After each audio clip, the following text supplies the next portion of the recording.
How does a 4.9 pickleball player train? Well, as a high-level athlete, my body is my temple, and I spend hours a day in the gym building muscle and strength. Ha, just kidding. While I'd love to dedicate more time to the gym, my real life keeps me very busy.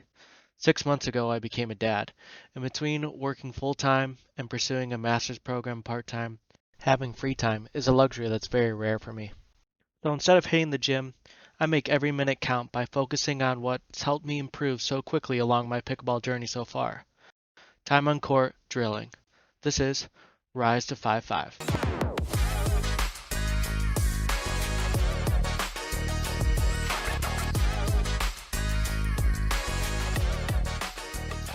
What I love about drilling is it allows you to hit hundreds, even thousands of shots from every spot on the court.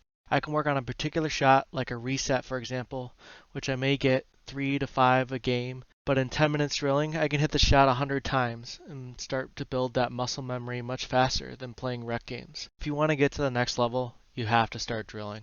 In a typical drill session, we'll usually start straight on head to head, hitting balls back and forth just to warm up. May do this for around 2 to 5 minutes or so. Then we'll move cross court. We'll do some forehand dinking back and forth, then some backhand dinking.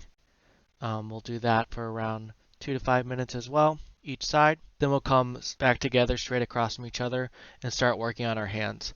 First we'll start a little bit collaboratively, hitting maybe 5 to 10 volleys across before we're trying to get the ball down.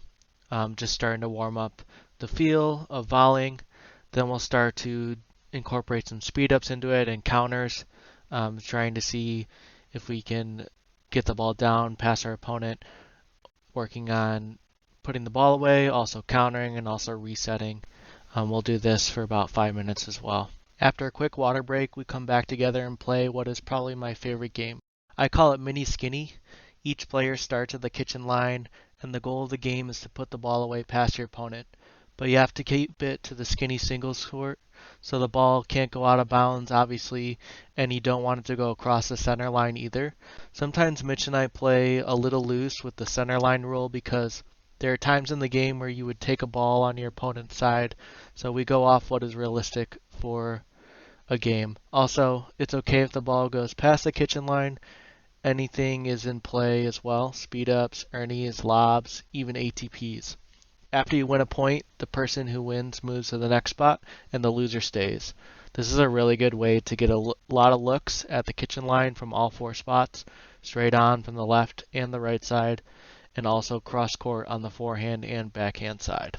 We play first to 11, win by 2. Key takeaways for mini skinny is working on what I call being an active dinker. What that means is you are on the balls of your feet in an athletic stance, ready to hit a dink. If you're pulled out wide, you are getting the ball neutralized back to middle, and then you're ready to hit another dink, getting back into position. Too many times at the lower level, I see a lot of players just dinking to dink. Their dinks don't really have a purpose. So what we're working on in this drill is really trying to be aggressive, trying to move each other around, working on handling a lot of aggressive dinks and neutralizing them, and then throwing aggressive dinks back until we can get something that is popped up. And then once it's popped up, maybe we can get a counter on it or a reset and just keep the point going as long as possible. This has really helped grow our kitchen game a lot, and I feel like we become a lot better dinkers by doing this drill pretty much every time. After a 2 out of 3 series of mini skinny, we usually take a quick water break, and then we get back into the court for the part of the drill session where we start grooving different shots. The term grooving, I think it comes from basketball. It basically means to hit a bunch of shots over and over, trying to build that muscle memory and improve your form. So that might be taking a bunch of shots from the baseline, whether that's dropping or driving the ball. It could be hitting a lot of resets over and over. It could be hitting a lot of out wide dinks from a particular spot. Just kind of working on a particular part of the court and hitting that shot over and over, getting a lot of reps that you wouldn't get when playing rec games.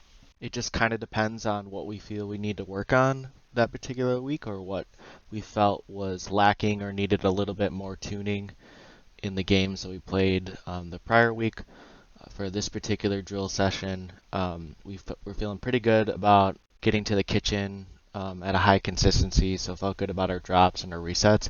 We really wanted to focus more on dinking, so we just spent a lot of time dinking cross court, trying to keep the ball low and aggressive, and just trying to hit a lot of dinks in a row, maybe 20 to 30 shots, just trying to outlast opponents and survive long, extended dinking rallies. I know personally I need to work on being a little bit less aggressive at the kitchen line. A lot of times I feel like I can bail myself out with my hands, but I take ill-advised speed-ups, and I just need to be a little bit more patient, move the ball around a little bit more with dinking, and wait for a good opportunity to attack. So that was something I really wanted to focus on in this drill, is just hitting a lot of dinks without necessarily attacking, just hitting aggressive top spin, slice dinks, moving each other around.